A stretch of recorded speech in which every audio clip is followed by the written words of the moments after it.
Lesson number 2, the hardest thing to do is to do it. Correct. How many of us said, I want to lose weight. I want to go to the gym.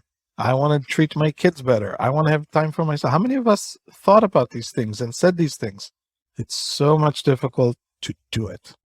So if you ever wanted to write a book, write a podcast, write a blog, go volunteer, the hardest thing is to one day put it on your calendar and do it. Like start. After you start, it's easy, but just keep thinking about it will never get you anywhere. So the hardest thing to do is to do.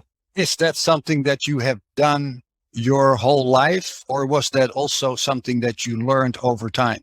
I've learned over time that when I look at my notebook of all the things I ever wanted to do and my calendar of what did I actually spend my time doing, that dissonance told me that if it's not set for a date and an hour, it will be in my wish list all my life.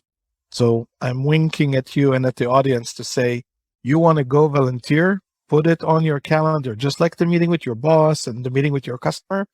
Put it at Saturday at 11 a.m. that says, go do that thing. Like block the time. Then you'll see that you'll start doing your dreams and living your dreams as opposed to just dreaming them. Great points. I think it's fair to say, Ori, that you and I probably know quite a few people that truly keep track of the list that they write out. And I joke about it. I make lists of lists that I have, and it continuously is updated. It's not to say, well, I wrote a list for this whole year, so that should be fine in January. I update it. Is that something you do as well? I do. And when I'm approached by people who want me to invest in their new startups or ventures, the first thing I try to ascertain is, are they a true entrepreneur or are they a want-apreneur? And there's a big difference. That's a good point. Good point. Yeah. No, it's clear. I appreciate it. Lesson number 8. If there is a doubt, there is no doubt. I think I know what you're talking about, but please explain. Say that you and I are taking a road trip and there's a doubt if I filled the gas tank or not. Then there's no doubt we should not begin the trip until we check it. Good example. If you have a doubt that something will go wrong, there's no doubt that we're not going to just continue. We're going to go check something. That's what the lesson is.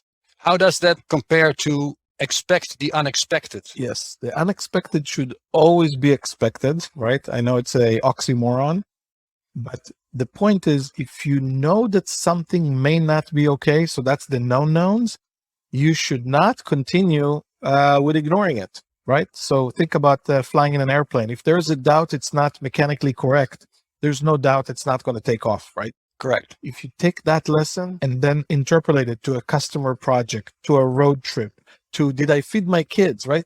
All those little things. If you have a gnawing doubt at you that something is wrong, there is no doubt that we are going to check it and make sure we're not proceeding full force before further, inspection. Now, perhaps I'm taking it out of context, but someone who is looking for a new job and he or she goes through the process, interviews, more interviews, it looks good, it feels good, but you don't know, right? I see your smile. At the last moment, it can go the other way. Yes. How do you mentally prepare for something that you really don't know? Yeah. The outcome of, It might be controversial to say, but I hope you will allow me to give you my life lessons, even if it's wrong. Every time in the last 50 years, when I've analyzed what my gut told me to do and what I actually did, more times than not, my gut was right, not my head, not my brain, not my mind, not my logic. My gut knew very, very good. Don't take this job. Don't deal with this person. Don't go to this shop. Don't buy that.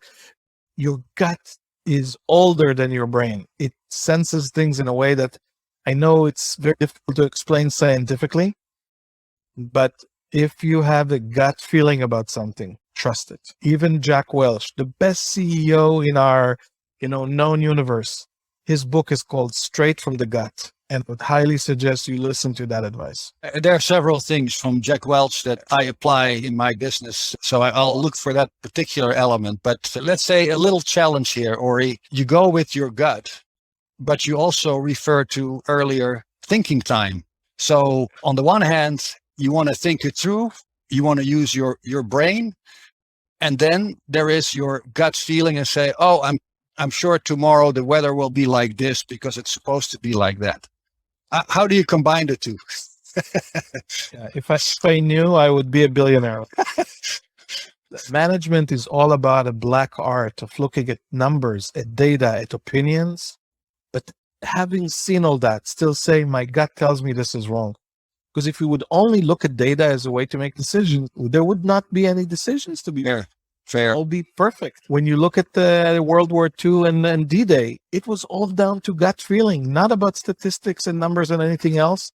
Because the commander and the manager have to kind of feel the situation, and the greatest ones are being paid for their gut feelings. For take all of your life experience and put it into a decision that no other person could have seen because they don't have the collection of the knowledge.